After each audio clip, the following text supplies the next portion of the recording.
Hello friends, welcome my YouTube channel. तो दोस्तों, आज के इस वीडियो में आपको आर्टकॉम के बारे में जो है उसके अंदर जो है किसी भी डिज़ाइन को जो है रीसाइज करके उसका वेक्टर कॉपी करके रीसाइज करना है तो कैसे करें, आज इस वीडियो में हम आपको बताएंगे। और साथ ही किसी भी डिज़ाइन का जो है वेक्टर कॉपी कर ले रहे हैं और टूल पाथ नहीं कर पा रहे हैं तो इस वीडियो में आपको वो भी बताएंगे कि टूल पाथ कैसे क्रिएट करते हैं फाइनल, जो CNC पे हम यूज कर सकते हैं। तो दोस्तों, वीडियो में बने रहिएगा और चैनल पर नए हैं दोस्तों तो चैनल को सब्सक्राइब करिएगा, क्योंकि आर्टकॉम और CNC राउटर और कोरल ड्रा से रिलेटेड हम वीडियो अपलोड करते हैं। तो दोस्तों, वीडियो को देखिएगा और मिस मत करिएगा। चलिए मैं ले चलता हूँ आपको लैपटॉप की स्क्रीन पे और आपको दिखाते हैं कि जो आर्ट फाइल और DXF फाइल और जो है RLF फाइल जो होते हैं ये सब जो है कैसे ओपन होते हैं और इनका वेक्टर कैसे कॉपी करते हैं और साथ ही टूल पाथ कैसे क्रिएट करते हैं, ये सारा इस वीडियो में आपको देखने को मिलेगा। तो दोस्तों, चलिए लैपटॉप की स्क्रीन पे। तो हम आ चुके हैं अपने लैपटॉप की स्क्रीन पे और अभी क्या करेंगे, आप अपना फाइल देख लेंगे कि हमारा फाइल कौन कौन सा है। जैसे आर्ट फाइल भी आपका आर्टकॉम में खुल जाएगा, RLF फाइल जो है वो भी खुल जाएगा, DXF फाइल है वो भी खुल जाएगा। और ये जो JPG फोटो होता है इसको आप आर्टकॉम में ओपन करके इसका वेक्टर क्रिएट करके इसका वेक्टर निकाल सकते हैं, कॉपी कर सकते हैं। तो दोस्तों, अगर आपको इमेज से नहीं निकालने आता तो हम इस वीडियो में उस वीडियो का लिंक डाल देंगे कि वेक्टर को कैसे निकालते हैं, वहाँ से जाके आप देख सकते हैं। तो फिलहाल अभी हम क्या करते हैं, ये DXF फाइल हम ओपन करते हैं और इसका जो है जो भी डिज़ाइन खुलेगा इसमें उसका मैं रिसाइज करूँगा और साथ ही टूल पाथ क्रिएट करके दिखाऊँगा आपको। तो इसको ले चलते हैं सीधा आर्टकॉम 2008 में ओपन कर देते हैं। तो जो दोस्तों, अगर आर्टकॉम में अगर इसको आप ओपन कर रहे हैं तो DXF फाइल थोड़ा से वेट करना को बोलता है और RLF फाइल भी थोड़ा से टाइम लेता है, तो हम वेट कर लेते हैं। और कुछ इस प्रकार से आएगा साइज फॉर न्यू मॉडल। तो यहाँ पे अभी हम न्यू मॉडल नहीं देंगे, क्योंकि ये जो हमारा फाइल का साइज है पहले वो फाइल के अंदर हम जाएंगे, यहीं पे अभी हम न्यू मॉडल नहीं देंगे। तो इसको हम ओके करेंगे। ओके करने के बाद अभी क्या करेगा, ऑप्शन आएगा, वो बताएगा आपको इम्पोर्टेड फाइल को लिए, तो वो अभी खुलेगा। थोड़ा सा वेट कर लेते हैं। ये आ गया दोस्तों इम्पोर्टेड फाइल। यहाँ पे हम ओके करेंगे। ओके जैसे करेंगे तो आपका जितना भी फाइल रहेगा इसमें आपका ये सारा फाइल ओपन हो जाएगा, जितनी भी डिज़ाइन की फाइल रहेगी ये आपका ओपन हो जाएगा। अब क्या करेंगे दोस्तों, इनमें से आपको जो भी, जैसे आपका जो भी डिज़ाइन है वो आप सेलेक्ट कर सकते हैं। अभी मैं आपको जो है टूल पाथ करने के लिए मैं ये डिज़ाइन ले लेता हूँ और इसको हम कर लेते हैं यहाँ से कॉपी। अब कॉपी करने के बाद आप यहाँ पे जाएंगे फाइल पे और न्यू पे जाएंगे, न्यू मॉडल पे। यहाँ पे मॉडल पे आएंगे। मॉडल पे आने के बाद अब आप अपने साइज अकॉर्डिंग, जो इस साइज में आपको टूल पाथ क्रिएट करना है, जिस साइज में आपको मटेरियल बनाने हैं उस साइज में आप यहाँ पे फिल कर देंगे। इंच में करके यहाँ पे आप फिल करेंगे। इसलिए इंचेज में करेंगे कि आपको इंचेज आसान होता है, क्योंकि इंची में 1, 2, 4, 10, 20, 15 जो भी इंच रहेगा वो आपको याद रहता है। MM में क्या है, MM में आपको थोड़ा से डिफिकल्ट होता है कि MM में कैसे भरे, तो इसलिए हम इंची में करके फिर MM में करके ओके कर देंगे। तो यहाँ पे इंची में हम डाल देते हैं, सपोज दैट हमारा 72 इंची का हो गया, हाइट हो गया, और 12 इंची का हमारा जो है ये चौड़ाई हो गया, विड्थ 12 इंची हो गया, हाइट 72 इंची हो गया। अब यहीं पे दोस्तों, अगर आपको बॉर्डर छोड़ना है तो यहीं पे आप ध्यान देंगे कि यहाँ पे क्या करेंगे, जब MM में करेंगे तो आप इस चीज़ को नोट कर लेंगे कि हमारा हाइट कितना है और जो वेथ है हमारा वो कितना है, क्योंकि ये आगे चल के ऑफसेट देने के लिए, यानी बॉर्डर के लिए, फ्रेम के लिए हमें याद कर रखना पड़ता है। तो आपको याद हो जाता है तो अच्छी बात है, नहीं तो आप लिख सकते हैं यहीं पे। तो इसको करने के बाद आप यहाँ से ओके कर देंगे। ओके करने के बाद आपका न्यू मॉडल खुल जाएगा, न्यू पेज खुल जाएगा। ठीक है दोस्तों, यहाँ पे खुलने के बाद जो है पहले हम क्या करेंगे, पहले पेस्ट नहीं करेंगे, पहले हम ऑफसेट देने के लिए पहले फ्रेम जो है बना लेंगे। फ्रेम बनाने के लिए मैंने अभी कहा था ना कि आपको वो चीज़ नोट करने होंगे या तो याद करने होंगे। तो आपको याद किए होंगे तो आप यहाँ पे 304 हमारा था, जो चौड़ाई था 304.8 mm था, और हाइट जो है वो 1828.8 था।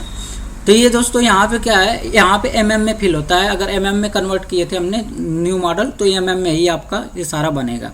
इसके बाद हम यहाँ पे कर देंगे क्रिएट। क्रिएट करने के बाद ये हमारा सेम जो है ये फिक्स साइज, ये हमारा एक न्यू बन गया, न्यू वेक्टर बन गया। इसको क्या करेंगे, सेंटर में करने के लिए यहाँ पे जाएंगे, जो पोजीशन कमेंट टर्म वेक्टर में जाएंगे, यहाँ पे आएगा आपका सेंटर इन पेज, यहाँ पे सेंटर इन पेज कर देंगे, ये चारों तरफ से सेंटर में हो जाएगा।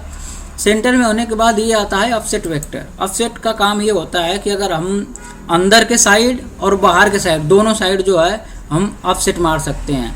ये होता है एमएम में, यानी हमारा जो है 1 इंची अगर ऑफसेट मारना है तो यहाँ पे आपको ये पता कर लेना होगा, पहले आप सर्च कर लेंगे कि 1 इंची में कितना एमएम होता है।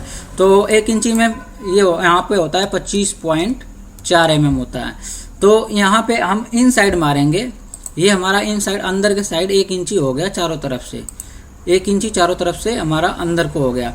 अब सपोज दैट आपको अगर बाहर साइड मारना हो तो आप आउटवर्ड पे क्लिक करेंगे और आउट साइड में मार देंगे, तो ये आउट साइड में हो जाएगा।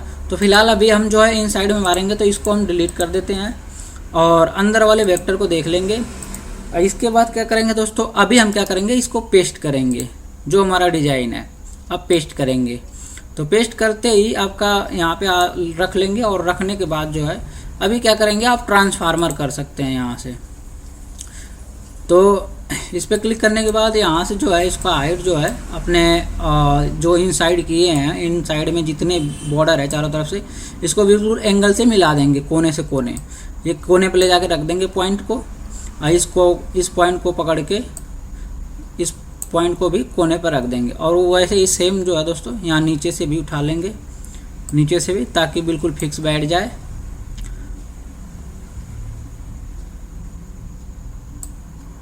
ये बिल्कुल फिक्स बैठ गया दोस्तों।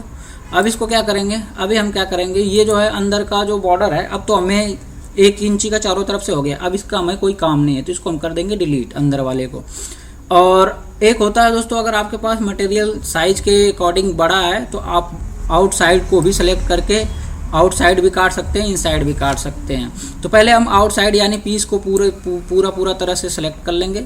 और सेलेक्ट करने के बाद अब ध्यान से देखिए दोस्तों, यही है जो मेन टूल पाथ पे जाएंगे। टूल पाथ पे जाने के बाद ये होता है 2D प्रोफाइलिंग, इस पे जाएंगे। इससे जो है हमारा ज़्यादा जाली करता है। इसमें 2 ऑप्शन आते हैं, एक इनसाइड एक आउटसाइड। इनसाइड जब करेंगे जब आप इस वाले जो आउटर लाइन को आप सेलेक्ट नहीं करेंगे, तो इसके अंदर जो है आप इनसाइड से ही कटिंग करेंगे, यानी आपका फिक्स 72 बाई 12 इंची का आपके पास पीस पड़ा है, तो आप फिक्स कटिंग करने के लिए इसको नहीं सेलेक्ट करेंगे, इसको कर देंगे डिलीट। इसको डिलीट करेंगे तो आप जो है इनसाइड कटिंग कर सकते हो। अगर आप इसको सेलेक्ट करके आपके पास एक्स्ट्रा मटेरियल का साइज ज़्यादा बड़ा है और इस साइज में निकालना है, तो आपको आउटसाइड लेना पड़ेगा।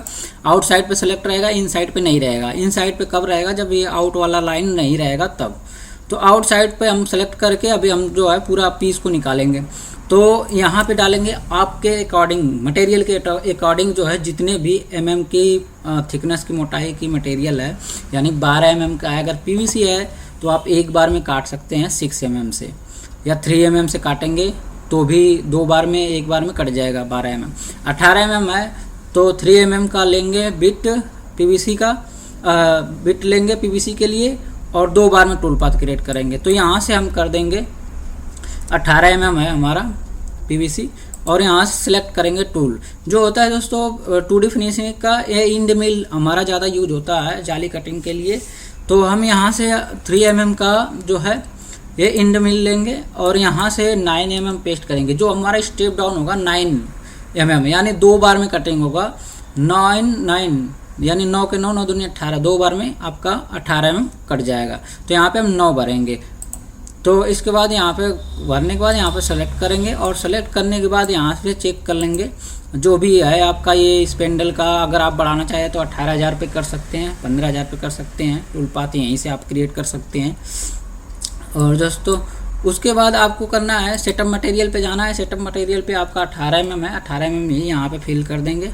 उसके बाद ओके कर देंगे। ओके करने के बाद यहाँ से आप करेंगे आप नाउ पे जैसे क्रिएट करेंगे, क्लिक करेंगे, वैसे आपका ये बन गया। ये देखेंगे दोस्तों हमारे अंदर के साइड में ये सारा कट रहा है। तो अंदर के साइड में ये कटेगा, पहले जो है हमारा ये सारा जो है डिजाइन कटेगा, फिर आउटर कट के ये आपके हाथ में आ जाएगा, यानी आपका पीस जो है शेप निकल जाएगा 72 बाई 12 इंची में। तो इसको देखने के लिए क्या करते हैं कि अगर अभी हम CNC मशीन पे नहीं चला रहे हैं तो हमें यहीं आपको चला के इसको दिखा सकते हैं। तो सिमुलेशन हम टूल पाथ पे क्लिक करेंगे और टूल पाथ यहाँ से चेक कर लेंगे कि हमारा सही बना है या नहीं। तो इस पर हम क्लिक करते ही आपको थोड़ा सा वेट करके और ये चालू हो जाएगा बनना। कुछ इस प्रकार से बनेगा। और इसको आप स्लो मोशन में देखना चाहते हैं तो यहाँ पे आएंगे और ड्रॉ वाले ऑप्शन पे जाएंगे, और ड्रॉ वाले ऑप्शन पे जाने के बाद अभी ये ऑप्शन आने वाला है प्ले करने के लिए, तो थोड़ा सा वेट कर लेते हैं।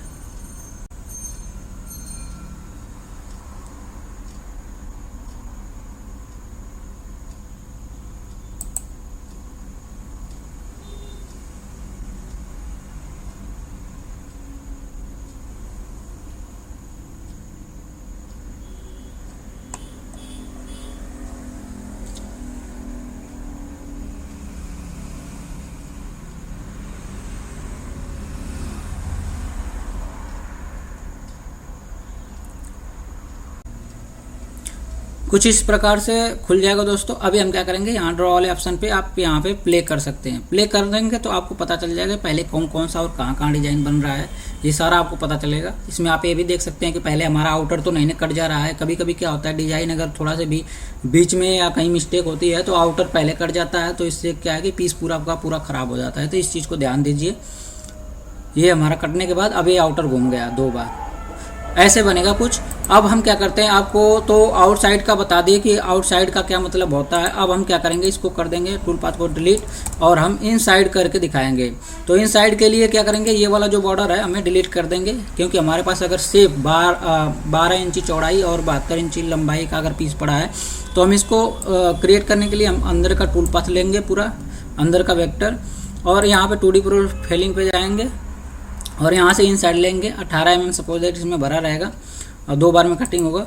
और यहाँ पे जाएंगे 3 mm का टूल्स लेंगे और यहाँ पे 9 भरा रहेगा, ये सेम रहेगा। बस आपको कुछ नहीं करना है। यहाँ पे बस इनसाइड के लिए इनसाइड में भरेंगे, आउटसाइड का बॉर्डर छोड़ देंगे, तो बाकी सब सेम रहेगा। यहाँ पे नाउ पे क्लिक करेंगे, अब ये अंदर का जो है अंदर का क्रिएट हो जाएगा। अब ये हमारा अंदर कटिंग होगा। तो इस प्रकार से आप टूल पाथ को क्रिएट कर सकते हैं और सेव कर सकते हैं। यहाँ से आप सेव कर देंगे। सेव करने के बाद आप ध्यान देंगे, अगर आपको पास सॉफ्टवेयर आप पहली बार यूज कर रहे हैं तो आपका जो टैप होना चाहिए, टैप फाइल में होना चाहिए, वो चीज़ ध्यान दे दीजिएगा, क्योंकि जो CNC राउटर मशीन है वो जी कोड टैप mm लेती है। तो यहाँ से आप जाएंगे, यहाँ पे आप किसी भी नाम से दे सकते हैं, 72 बाई 12 इंची। तो यहाँ पे आप सेव कर लेंगे, ये चला जाएगा आपका डेस्कटॉप पे। डेस्कटॉप पे यहाँ पे आ गया दोस्तों। इसको आप क्या करेंगे, आप ले जाके अपनी मशीन पे चला सकते हैं। दोस्तों वीडियो अच्छा लगे तो लाइक करिएगा और चैनल को सब्सक्राइब करिएगा और वीडियो को शेयर करिए, ताकि हम ऐसा वीडियो आपके लिए बहुत सारे बनाएं। और आर्ट काम से रिलेटेड है तो ज़रूर चैनल को सब्सक्राइब करिए।